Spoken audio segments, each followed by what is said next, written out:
Very strange photographer, may I add. Please beep that out. You can't Can say we not that. say that? Yeah, but They're the not going to thing- know who that is. I just don't. He actually, no, it's all right. Keep it in. I'm blocked.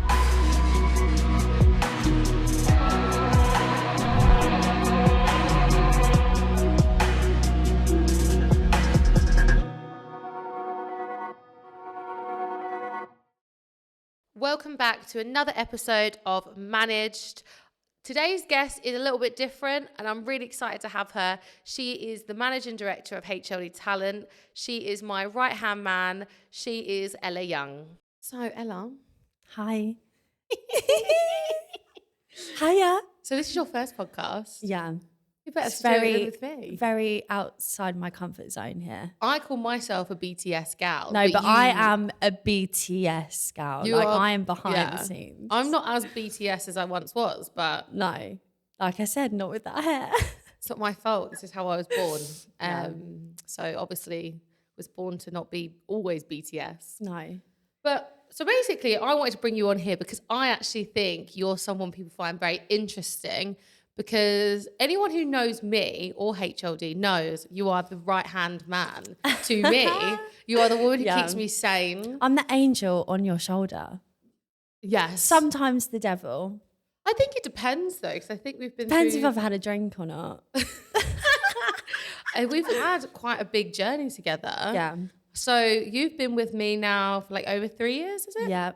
Over 3 years. What a long 3 years that's been. Longer than all your previous relationships, I'm sure. That was rude. Sorry, take that back. But true. Let's talk about though how you began, because I think your story is really funny. And I do bring it up when I'm drunk, don't I? It's quite a unique one. I think how you began with HLD is funny because you started as an intern. Yeah. And it was when we were just looking for an intern. Yeah. And you're the only person who had like any sort of, I don't know if the tenacity is the right word, but you messaged me on DM. I had no shame. No shame. I just you still lost have no shame. my job. Yeah. But I don't think you can that have in this shame. job. You can't do this No, job you and not can't. have any sort of ego. Like No. I've always said it. You leave it at the door. Yeah, you can really pick do. it back up when you go home on the weekend. Yeah. Because you should probably have some sort That's of dignity. what you saw in me. No, no dignity. Yeah. No dignity. No, you do. You're very good at your job, but Thanks. you're the only person I know you're the only person who did do that. Since then, people have messaged me. I went. Well, I and think found, you were very small time then. we were really. tiny. We only had one member of staff. Oh no, Yeah. maybe two. I think you might be the Two. third. You were the third I member was of third, staff. yeah. And yeah, so it was very, very, very small. And I remember I went to look at your CV and it was pink, and you didn't put your phone number on it. And I had to I can ask tell you why though.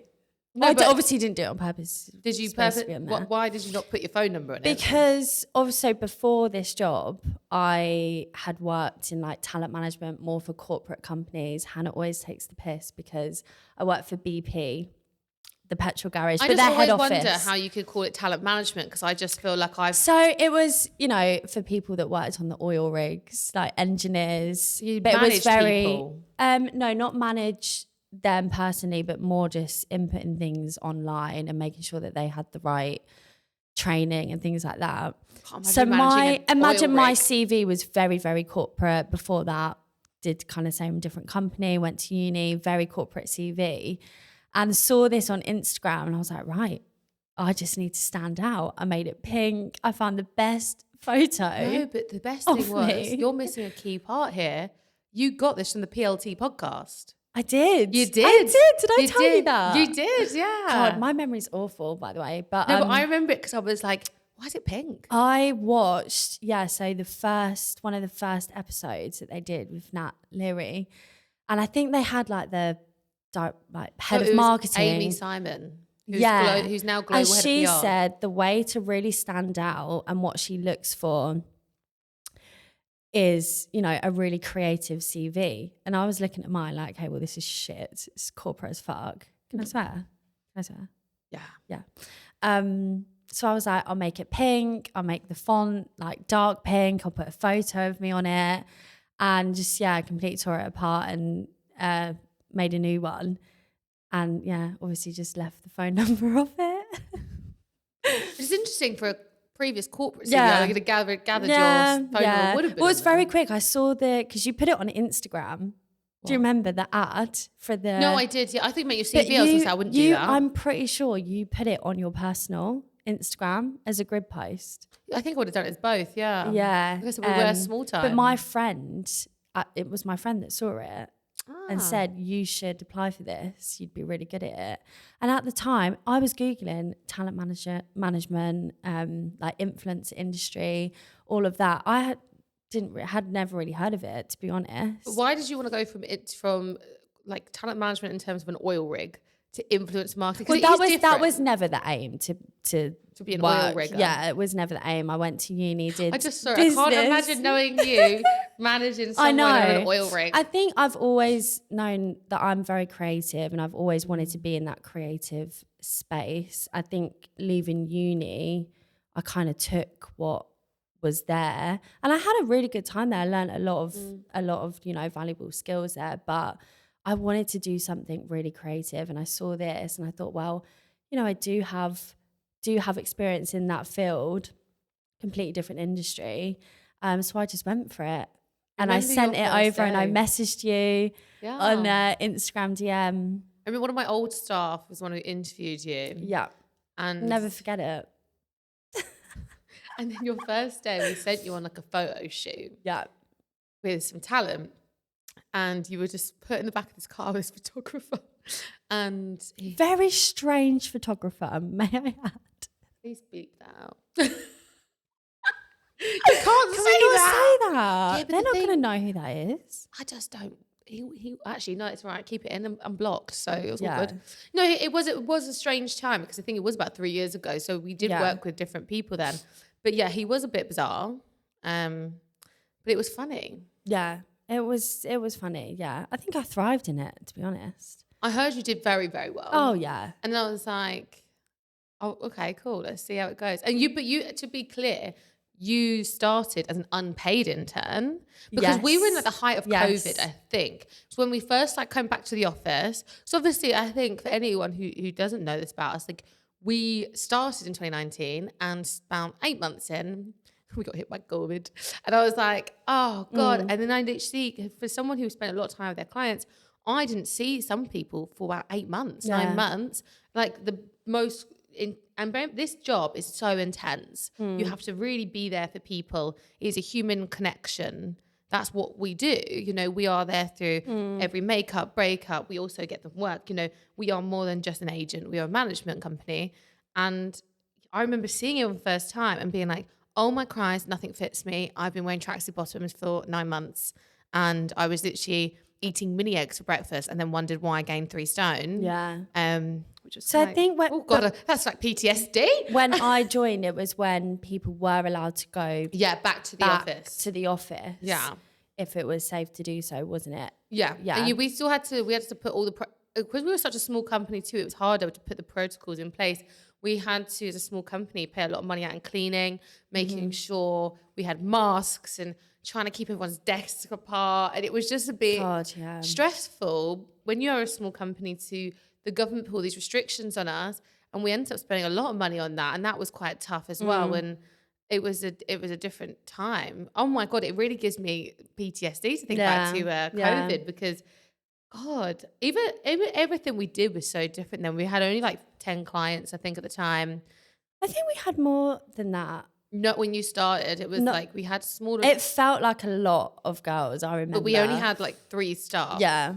So that's why. Yeah, I know. We have 4 times as many as that now. So. But I remember, obviously I had that phone call, went to the photo shoot, and then I think it was a week later. So I actually hadn't met you. So I'd started, hadn't met you, I think because of COVID. And then was added in a group chat.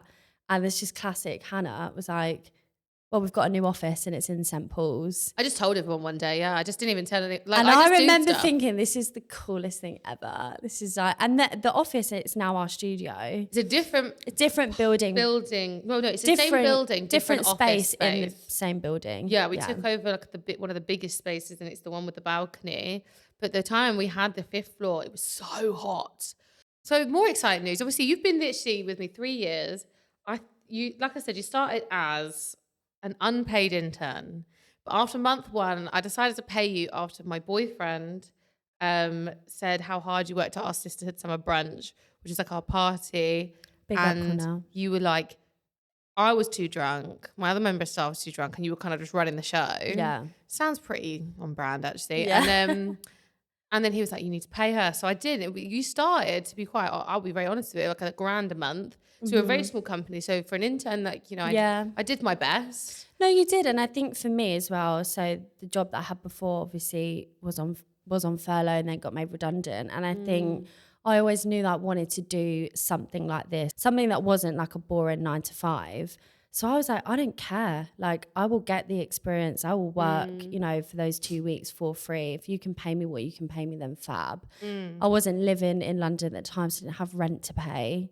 And it was doable. And I just think I'm so glad that I didn't have that ego of, oh, well, you need to pay me. I need this. And the thing is, what's so different, like not to skip topics slightly, but we've had people interview who've come straight from uni and they have demanded pretty hefty salaries for no experience. You know, I'm talking on like the latter end of the scale. And, you know, I always believe you pay people what they deserve. And I've never disputed that. And I've never, if anything, I feel that one of the things I'm proud of, no one's ever asked me for a pay rise. I've always given them when I think people have worked their asses off. But, you know, I just think when you have no experience, it's very hard to justify that because actually it's almost like, and I've always said this even with talent and their rates, you know, Kim Kardashian can demand $1 million because she will bring you back $5 million. That makes sense. If you pay someone $1 million and they make you 10 grand, that is like a loss of earnings, right? So it's always just being really cautious with that. And I think you can't ever be I worked for free for a long time. Yeah. My first job, I earned 16 grand a year and I worked in central London. And I literally remember thinking that was the sickest thing I'd ever done.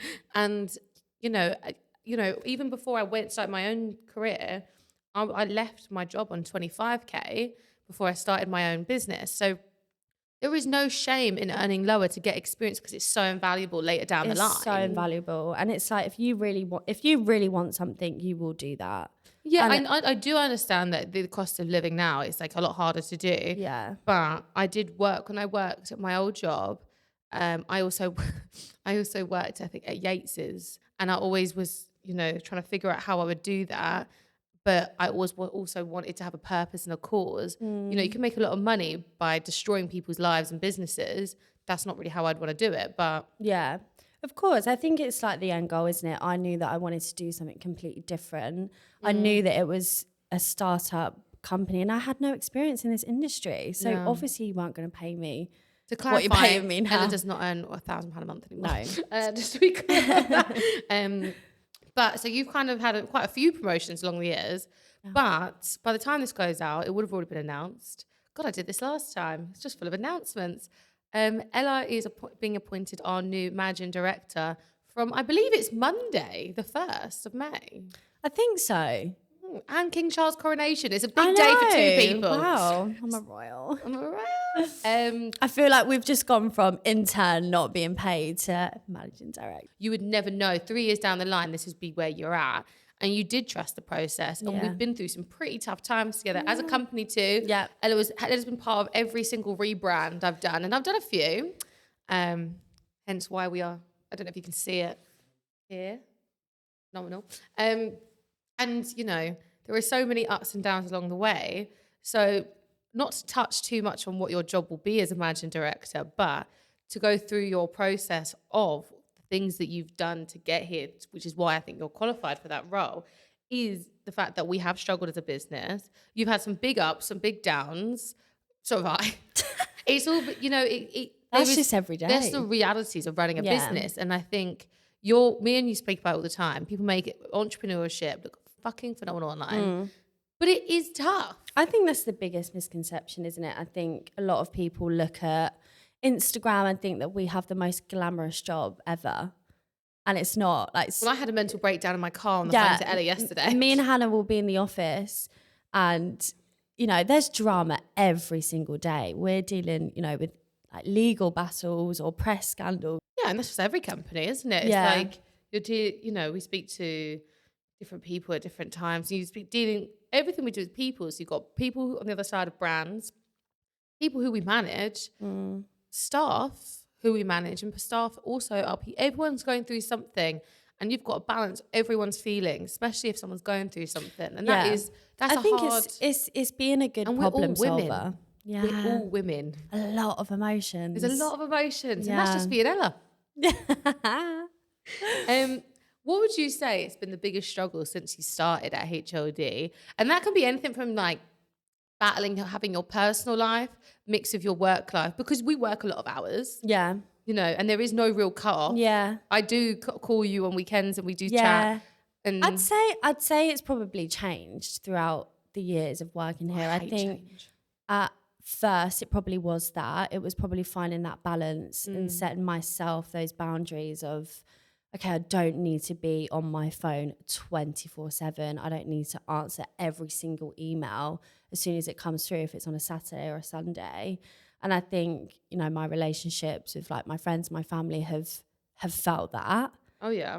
My first probably year, I never had those boundaries. I just wanted it so bad and worked so hard. I mean, I still work hard, but I feel like now I have those personal boundaries in place where I'm like, no, that can wait.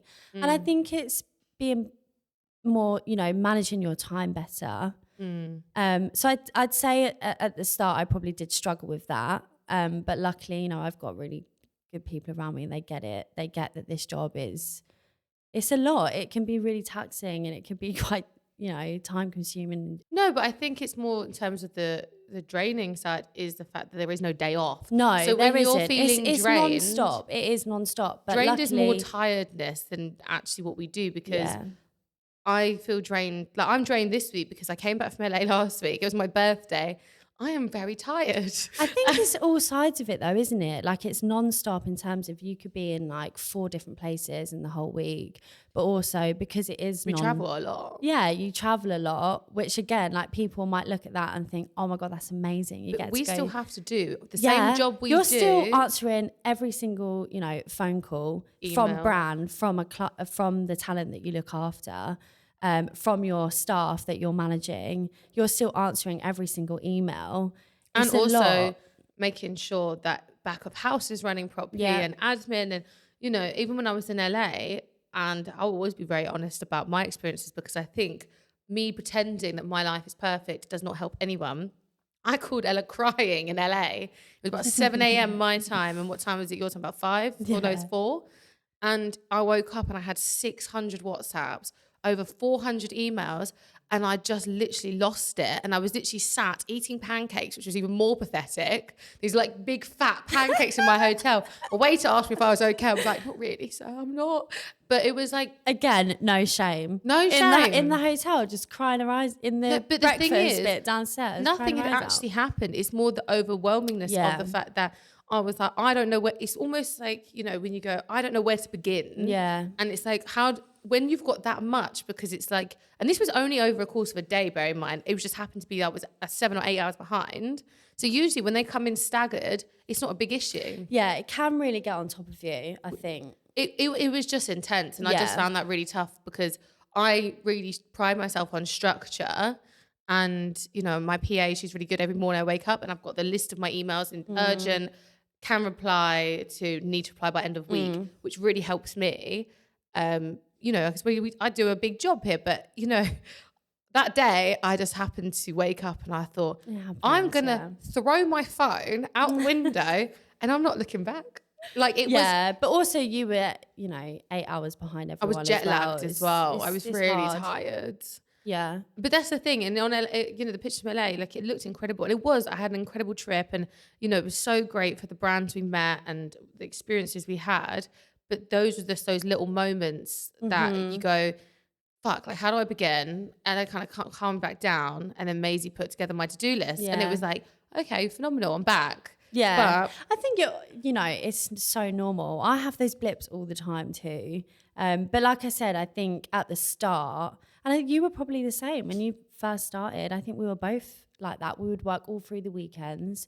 We would answer. I actually have to work all through this weekend, to be fair. Yeah, and you do. Like sometimes you have to, you still do that. But I think now we're really good at being like, no, we'll do this on this day. We'll tackle this in this day. And whatever issue comes, we'll just deal with it. I think you just have to prioritize. Yeah. That's the thing we've always spoken about, is being able to prioritize what physically cannot wait another minute. Yeah, what can we manage right now? Yeah. What can we also, resolve right now? One thing we were bad at, especially as we were learning, bear in mind, you started when you were about 20 here? 21? No, I was 22. Oh God, why do I think you're so young? I don't know. We're old now. That's rude. No, but we are the old ones in the office. I know. Can you imagine though? I was 24 when I started, so I was the youngest person in any room. I know. The youngest person in any meeting, and now I'm 29, and I'm no longer the youngest. I know. And that really upsets me. But I have to say, I It said this to you the other upsets day though. I've never felt more confident and comfortable in myself than at 29 same. because I feel like I've got years of experience behind me. I know exactly, well, I say this, but every now and again you go, oh, I don't know what I'm doing. You're like, yes, you do. You go, but we're humans, and it is that side. Yeah. No, I find that difficult. One of the things we were talking about before was about, your personal life and work-life balance. Yeah. And it's something that you notice, and I told you about it first, and I said at some point it will happen to you. Oh, okay, no. Is when your friends start treating you different, or they'll say a little comment of, just because I'm not a celebrity. And I'm like, because that's what we do. And I just always think that's, our clients wouldn't even consider themselves celebrities in that way, because they're very humble, very to the ground. I think because we're in it and we speak to them every day. Every day. We don't ever look at them like they're these, huge, big, scary actually forget celebrities. how big some of our clients are. Yeah. People do treat you, I do think people do treat you different, or they stop inviting you out. That's a big one. When you're too, because everyone thinks, oh, you're too busy. Because you said no a couple of times and then. Yeah, I think, like I said, at the start, like my first year, it was very different. And I'm very lucky, like I've got very, very close friends. Yeah. And, they all get it. Do you know what I mean? And they don't treat me different, like at all. I'm still, Elephant in the block. Exactly the same to them. But I think at the start it was more me that was like, I'd be at dinner and I'd be on my phone constantly because I have to send this video off, or I have to reply to this email. But I think, I'm very lucky that they were very patient with that, and they were like, okay, well, she's just started. But it's more the people, and I've had it before where people will say, oh, well, I bet you've been to that really nice restaurant, or I bet you do this. And and it's like you're making assumptions about me because I'm in the line of work that I'm in. And I find that really uncomfortable. Yeah, people make comments to me all the time. Or one of the things is when people ask, and we've spoken before, if something's in the press about one of our clients, people feel like they can just ask us if it's true or not. Yeah. And I think that is incredibly untactful. And I've always said to anyone who ever asks me any questions, I'm very strict on NDAs here. Yeah. And I always say to people, I actually don't know. Yeah. Like I will always just say, It's the best answer to give. Answer, because the fact is, even if I do know or not, do you think I go, no worries, Maria, I'll tell you? Of course I wouldn't. I wouldn't even tell my boyfriend if he asked me, because it's an internal matter. Yeah. But I think also, people have done that to us. Like, who cares? People have done that to us. What is your biggest achievement that you think at HLD? And that could be client achievement too, because I feel like you've had some big achievements. I feel like, some of your clients who you've developed have done incredibly well. Like Charlie Marlowe's not been with us long, and you've absolutely, gone above and beyond, and she's absolutely smashed it. If you look at Callie Sluzzer, what you're currently working behind the scenes with the team who are doing this actually is really exciting. We've got a few clients doing really exciting things. So I feel like, is there anything that really stands out and you go, fucking hell, I can't believe like this is what I've done? Yeah, I think especially with like the likes of Charlie Marlowe and Callie, it's like seeing them on TikTok and just being themselves and being like really authentic to who they are. Like commercializing that, taking that and commercializing it. Charlie has worked with like McDonald's, Spotify, and it's really sort of just tapping into, you are a beautiful, funny girl with so much to give. But it's also giving them the confidence to you know, be behind a Spotify podcast and talk about, you know, all that these was on a amazing billboard things in Leicester Square. You know, and you did that within her yeah. first 3 months of being on the agency. Yeah. So, you know, don't belittle that. Like you did a really great job with that. I think it's more just, you know, really finding talent that I believe should be on billboards and have their own shows and be on TV, because they've got so much more to give than just behind a screen doing TikToks. It's the same with Grace. Yeah. It's really tapping into their talent. But yeah, I think standouts, probably having Charlie on a billboard in Leicester Square with Spotify. I think that was a really big one. And you work really hard Grace as well. I think people don't realize how we structure the team. I think another huge one for us as well, because I know we were both across it, but with Grace's podcast is, you know, I was in that initial meeting with Grace. Yeah, Ella's been part of every sort of part with you. Having those conversations. You're like the unsung hero really of that team. Yeah, having those, you know, so I don't know if you've spoke about this with Grace, but she went on the fellas, and that conversation all kind of came about with me and the fellas producer, and they said to me, Grace needs to have her own podcast. And it was a conversation that then we had internally in the office. Yeah, I think I was in LA. Yeah, I think you were away. And then Grace was like, oh, I don't know. And we brought Grace into the office. And I remember on her tour looking at you being like, isn't this just so crazy that this has come from, you know, a few Zoom calls to now she's touring around the UK. And bear in mind, you can't predict it, because we can create the same opportunities for all of our talent. And it's literally to do, you know, you just don't know which one's going to blow.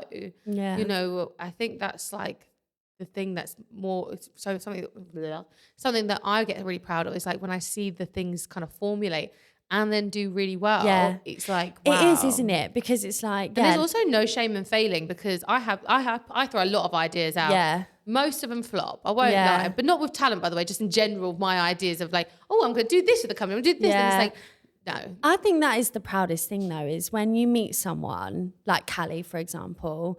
I met her, and I think to maybe anyone else is like, oh, you know, she talks about, you know, dating and sex on TikTok. I look at her like, you are such an empowered female that you could do so much, and you should be given a platform to really showcase, you know, what you're about. And I think when that comes to light, you're like, right, that's an amazing moment, I think. It is incredible, and I think you should be really proud of that. I think it does lead me on to, though, one of the things that people don't talk about, which is how personally we take it when we meet talent and we go, I just know where I can see, and I think we're really good at that. We can go, I know that in like 5 years' time, I think you could be here. But, you know, they don't necessarily believe it in themselves. Brands don't believe it, or anyone else you're pitching it to, and you almost feel like you failed that person slightly. Like, it is a really hard thing that I think I take that very personally. And especially if people leave, I find I take that personally too, because you're like, fuck, have I failed in this way? But, you know, it's hard to wrap your head around. How do you think you deal with that? Because I think we deal with it differently. Yeah, I beat myself up for a full day, and then the next day I'm okay, because I'm like, right, okay, next, like, this is the plan of action, whatever. I think it is a really difficult thing, because, you know, when you manage a talent, you are more than just a manager. It's always going to be that way. You know, you become so close to them. You're in sort of every kind of aspect of their life sometimes, especially if they've come off a big TV show and, you know, their friends don't really get it and their family don't really get it. You become sort of their everything. So, you know, and if something doesn't really work out right, it is hard. We're human as well, and we don't take that easy. We don't take that lightly. And you know, you have days where you're like, you know, fuck, could I have done more? But also you have to trust in your abilities and know that you've done the absolute best. You wouldn't have taken that client on if you didn't think that you could give them 120%. I think one thing too is not everything, you know, in terms of not everyone suits each agency. Yeah. Sometimes you can have the right skill set, but it's just not the right fit. And I think that's something that's so important to realize in this industry. I always say as well, I think it's a huge trust thing. It's a huge, like, trusting relationship. And I always give that to every single client. Like, I want you to trust me, because I believe in you and I want the best for you. But it doesn't work out sometimes. It doesn't work like that. Sometimes people aren't as trusting, people don't listen. But I always think, you know, for me to give the best, I need to listen to you, I need to understand you, but vice versa. And that's how you're going to get the best outcome.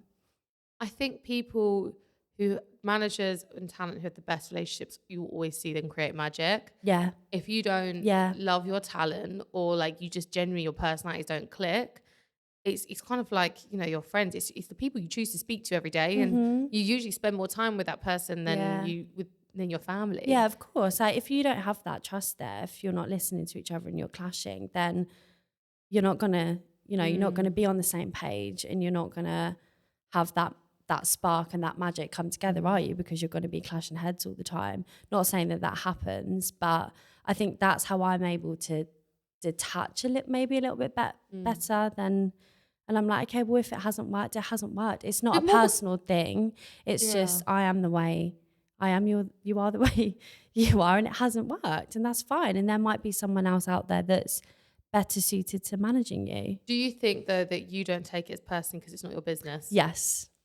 1,000%. It is harder when it's your business. 1,000%. It is hard. Yeah. Because you take it more personally. Even if I wasn't the person managing them, I take it so personally. And like, you know, I always want to try and make it a really good experience, but even when people leave. But I said this yesterday, and I'll say it again, in any aspect of any working relationship, and this is any industry, there's always someone who will try and take your kindness as some sort of form of weakness. Yeah. And I've always said that I don't feel like I have to be a bitch in this industry to be respected, or, you know, to do well. But, you know, sometimes I just think, oh my God, people are really testing me today, because it's like they're trying to take your kindness and spin it to get what they want. But I think that comes back to... And that happened in my last job too. Yeah. People were real knobheads to me. But it comes back to, and I think we've been so good at this, you know, in our first year, probably not so much, but it is your boundaries. It is your personal boundaries. Oh, like, year one, there was no boundaries. Yeah, there isn't. There wasn't. There wasn't at all. But now I was looking after my clients' dogs. Yeah. Jesus Christ. Yeah. And I think, you know, even talent that don't stay with us and go on to do different things. We're still friends with a lot of them. But it's also a lesson learned. Yeah. It is. It's also you always gain something out of a relationship. We work with so many different personalities, and I love that about this job. And that's me too. Something that, you know, has really driven me through this job, is how lucky are we that we get to work with so many different types of people, different personalities, different backgrounds. It isn't always going to work. Also, you learn, like you said, you learn something, even like through that relationship. You know, Sharon's coming in a minute, and Sharon's been with us from the beginning of her journey. It's been like 2.5 years now. And even watching her growth of how much she's taught us through her own growth, it's always like a very magical experience. Yeah. So to kind of like wrap everything up, you know, obviously, like I said, you are starting on as a new MD. And I think one of the things that people, and why you've stayed so long as well, is firstly, I think what we say is our mission is we practice what we preach. We don't just say it to Instagram, and, you know, that is, you know, I think our company culture is very strong. What would you say is your favourite thing about coming to work every day if you took talent out of the equation? Because I think that's important for people to know. Yeah. Like, there is more than what we do. I think it's quite easy. Like, it's quite an easy answer. I think we're so lucky to have the team that we have. Everybody has each other's backs. It's not a competition, like who has the best contacts, who's, you know, got the best collaboration or edit for their client. We are all in it together. We don't compete. That's the one thing. And we've heard this about other agencies before, that people have come over where it's like people won't share contacts and stuff. Yeah. We have one goal. We all have the same goal. I feel like we all share the same values, and I think it's really rare. Yeah. And I think it's amazing, and I think that's what, you know, is a great motivator for all of us to come to work. And we're all friends. Yeah. And I always say this to the talent that I manage, but I say it to the girls in the office that we work with. We work so hard. We should enjoy our jobs. We should enjoy each other. We should enjoy each other's company. And yeah, say that's probably my favorite, apart from the talent. and the brands that we work with and, Yeah. and the job that, That's the one thing the biggest thing. I've always said, isn't it, about is I never started a business to hate my job. Yeah. I started a business that people could realize we're in our 20s, right? So everyone who's like starting up, they're usually in their 20s, 30s, whatever. And it's like, you don't have to hate your job. Yeah, there's stressful moments. You're not going to love it every day. But the idea is you should look forward to coming to work. Yeah. I don't think you have to compromise on that. You should have fun every day of your life. Yeah. And have a laugh. Yeah. And I think we're so lucky that we have that. Oh, yeah. Like I love who I manage. Yeah. They literally make me giggle every day and we get shit done. Yeah. And also my staff, like they're literally the people, I literally, when you're off holiday, I literally will get like call you and I'm like, I miss you, come back. Because then that's so special. I know. And also I think we all forget that we see each other every single day. Like we do everything. Well, we work one day from home, but recently it's not been like that. It's been too hard. We're busy. No, so I can't remember the last time I worked from home. But that's because I like being in the office. I like being with everyone. If there was one aspect of your life that you could manage differently, what do you think that would be? And it could be anything. It could be your job. It could be your personal life. I think it's quite a deep one, but I think... That's why I'm laughing. If you knew how many times I've trying asked to this build question. this up. I think mine would probably be to make more time to see my nan. Oh, Yeah. She's quite old, isn't she? She's 92. She just had her 92nd birthday. And I think,